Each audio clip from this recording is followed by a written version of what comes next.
The Birth of Nänabushu by Wāsāgunackạng. Read by Frank Blissett.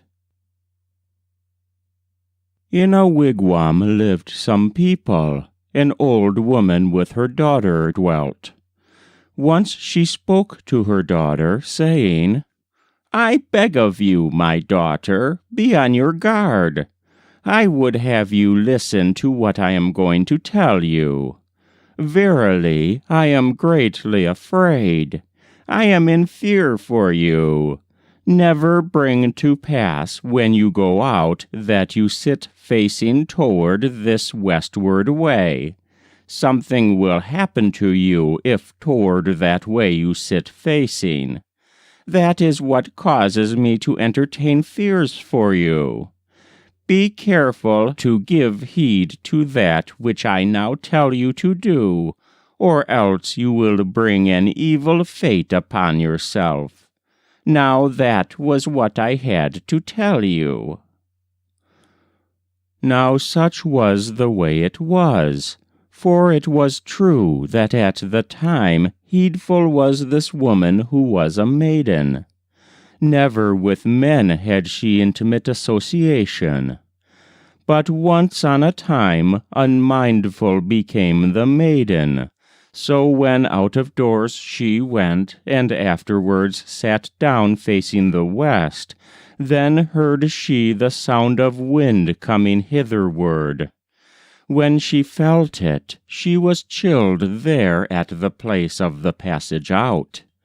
Accordingly she quickly leaped to her feet. "Oh, my mother! Behold the state that I am in.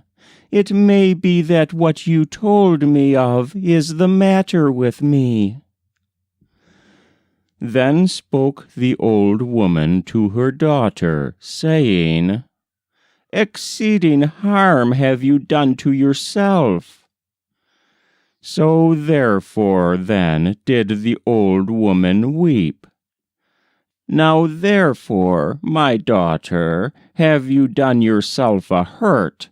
You shall learn what will happen to you. Certain beings have entered into your body. Therefore, my daughter, you are in a pitiable state. They are not human beings that have gone inside of you there. The time is not far distant before they will be born. Therefore it was they whom I feared." Now, lo, in the course of time did the old woman hear the sound of beings that were quarreling one with another. She knew by the sound of their voices that they were inside, and so without ceasing did the old woman weep. It was true that then was she sure that her daughter would not live. Now she heard them quarreling one with another. There in her daughter's belly the sound of their voices could be heard. This was what one was heard to say, "I wish to be the first brought forth." "No," one was heard saying, even did one say, "You cannot be the firstborn. I am the one to be the eldest." It was natural that all the while the old woman should weep as she listened to them quarreling one with another. Knowledge of them had the old woman as to how many would her grandchildren be. Hark! This was what they said as they pushed one another back from the place where they tried in vain to go out. But others of them tried, but to no purpose, to say, "Don't, please, we shall surely do injury to our mother. In proper order, please let us go out." Thus in vain they said. But not content with the idea were they who wished to be the eldest. Therefore then they said that now from different places they wished to go out. One saw where there was light. "Now, straight by this very way do I wish to go." And so, while they were debating among themselves as to who should be the first to go out, then was when they burst open their mother. After a while, at a certain place, where round about the old woman was looking, she found a clot of blood.